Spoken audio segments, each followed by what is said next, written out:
friends. Welcome to the Golden Living, where we unwrap fresh fashion news and trends from near and far. My name is Sean Mahoney, and I'm excited to share today's stories with you. So let's dive in.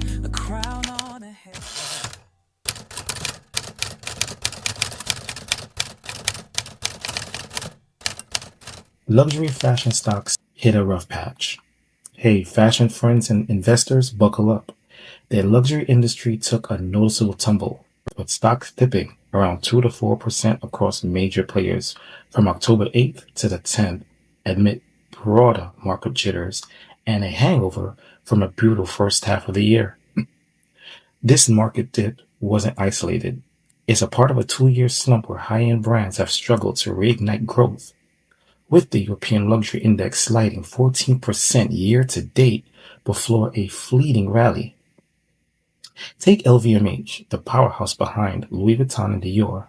Its shares already down 42% from January to June, wobbled further October 9th as traders fretted over Q3 sales forecast, showing no quick rebound.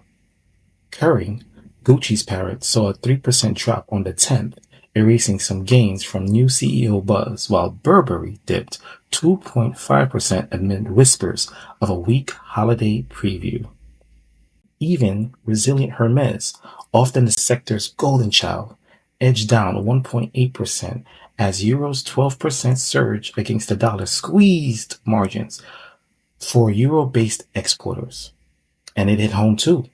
U.S. staple Levi's tumbled 9 to 13% on October 10th, despite beating third quarter earnings with a 6% revenue bump to $1.6 billion as tariff warnings overshadowed the denim market's direct-to-customer gains and 62% gross margins.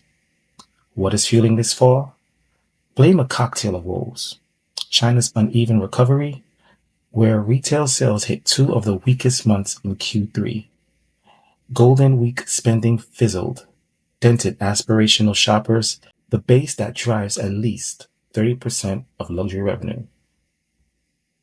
In the second-hand boom, resale platforms like The RealReal and Vestiaire Collective are outpacing new sales by 20 to 30%, flooding the market with gently used Birkins and monograms at half the price, making fresh drops feel less urgent. Geopolitics aren't helping either. U.S. tariffs under the current Trump administration could hike import costs by 10 to 15%, with early implementations already hitting European exporters and U.S. brands like Levi's amid ongoing trade reviews. For brands, it's a wake-up. LVMH is tweaking management and wrapping up innovation. Kering is betting on Gucci's revival under new leadership, and Burberry is pushing British heritage outwear. Levi's, meanwhile, is lending into e-commerce to offset tariff hits. The outlook? Earnings season start October 15th offers hope. LVMH beat estimates with a milder 4% Q3 dip, but analysts like Deutsche Bank warn of no retail sales pop until Q1 of 2026. For shoppers, it's a silver lining. Deep discounts at outlets and resale events. This signals luxury pivot from excess to excellence. Smarter, sustainable, and shopper-focused will spark the bargain bonanza, or will it rebound? You want a deeper dive on the earnings risk? Check out The Business of Fashion at thebusinessoffashion.com.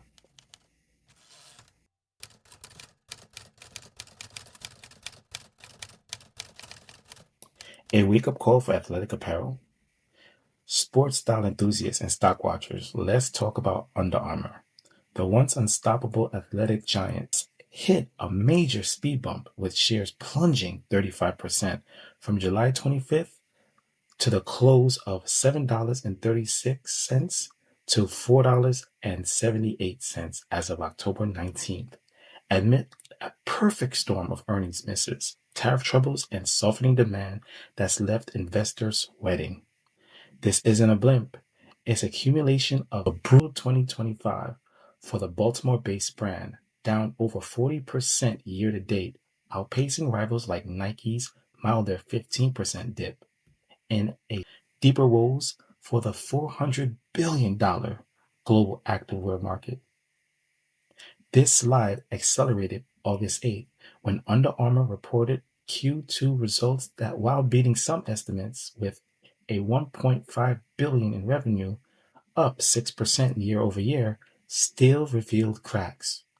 North America sales tanked 5.5% on a weaker wholesale and e-commerce base, while Latin America dropped 10 to 15%, overshadowed by inventory gluts and cautions consumers pulling back on non-essentials amid 7% inflation.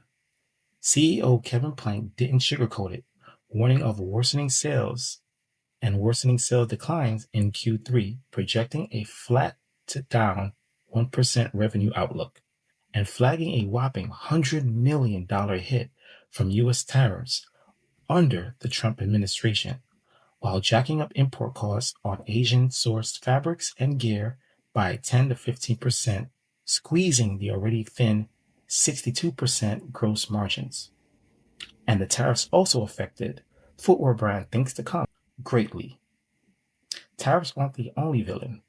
Broader retail jitters like shifting Gen Z prefers going towards resale, up 20% for athleisure, and then overvaluation concerns.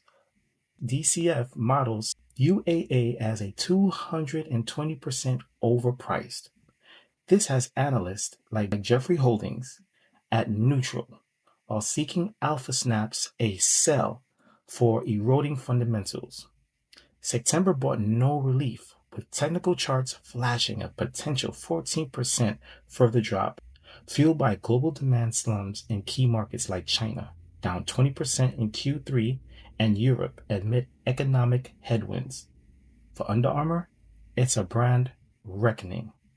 Once a disruptor with Curry collabs and techie shirts, this now refocuses the brand on direct-to-customer, up 12% in Q2, and innovation like sustainable Curry shoes to claw back the shares.